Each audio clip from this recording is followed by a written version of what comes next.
here below the falls, below the upper spillways, and I wonder what that sound is. Let's take a look. It's always neat to see this.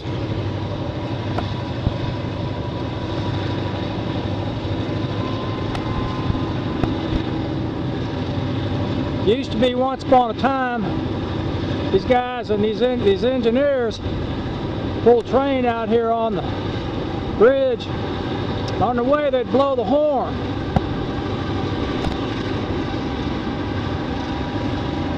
When they blew the horn, it made everybody on the fossil beds think the dam was going to open up, because they always warn people with a horn down here. And when the engineers blew the horn, people take off running for the spillway, which is about 500 feet in front of us. So that's got to be quite a view from up there.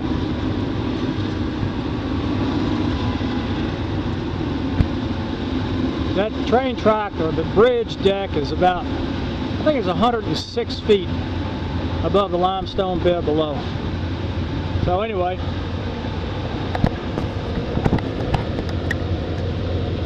looks like he's hauling a lot of steel and gondolas and a lot of tanker cars. Probably a lot of coal up there. A lot of coal on the river. Anyway, see y'all later.